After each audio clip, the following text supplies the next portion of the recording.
A recent study by the American Psychological Association indicates that today's kids are more anxious than they were 50 years ago. They're stressed out, they feel isolated, and their social and community ties are weaker.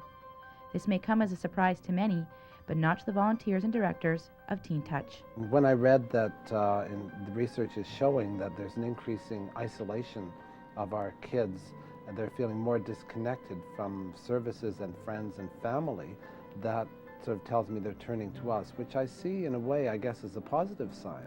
These children are taking charge of the situation and reaching out to talk to someone about it. Okay, so, and you're interested in the helpline volunteer position. Okay. We started in youth corrections. The founders were working there, and what they found was that the kids at the youth center were phoning them after hours because they needed to talk to someone that they could trust. And the founders were getting so many calls after hours and on weekends that they decided to set up Teen Touch. So we're very much a grassroots organization that started in response to that.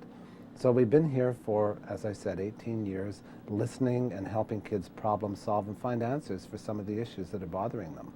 Each year, trained volunteers like Carrie Werschler answer over 25,000 calls from stressed out kids who feel disconnected, confused, isolated, and overwhelmed. So you would tell your friend that she should contact one of his friends and let them know. We get calls about friendship, people who are concerned about their friends being picked on or exploited or used in some way, and so we try and help them sort that out. But a lot of calls too, you know, about how do I help my friend? My friend's into drugs and drinking and I don't want to be part of that, but I don't know how to say no, and I want to help my friend to stop this. What can I do? How can I work this out? So we do a lot of sorting out the problem to help them find an answer to that. Anybody that calls, first off, already knows how to survive and knows how to cope. And we have to remember that, or I do anyway when I'm on the line, that the caller is the expert. And to give someone advice, I would really need to know everything about that person. And I only know what this person tells me. So for the most part, what I do when I get someone on the line is I work with helping them be more compassionate with themselves, you know, encourage them to explore other avenues that will help them think more positively, to engage themselves with people that are healthy, to explore, again, new ways of thinking, new ways of acting, because choices, a lot of these kids that phone really don't believe that they have choices. Relationships is the main issue. Getting along with your friends, with your families, with your boyfriend or girlfriend, that is 40% of the calls. And when you think about it, that's what life's about, it's relationships. 30% of the calls deal with sexual issues, and that could be whether it's AIDS, STD, or any kind of sexually transmitted diseases, anything with regard to pregnancy or sexual identity. And in most of those instances, we refer them on to the resources in the community that are there to help them and give them the information they need. We're not the experts on that topic. 20% of the calls are psychological issues, loneliness, depression, suicide. We get about 3 calls a week regarding suicide. And then 10% is the mixed bag of things. It could be drugs and alcohol, gangs, crime, legal issues, employment, those kinds of things. All right, now let's see, what do you have to have? We also get calls from teachers. And teachers may phone because they want to know where is the resource for this, that, or the other.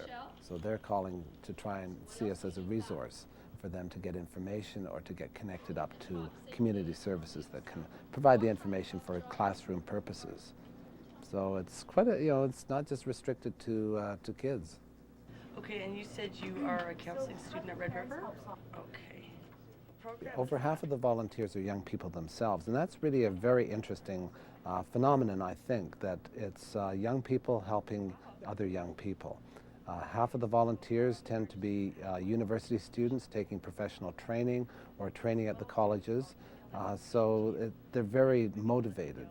One of the most unique aspects about Teen Touch is its new website, which offers assistance in a self-help format. It's a virtual village that provides online problem solving privately with virtual volunteers and experts on various issues.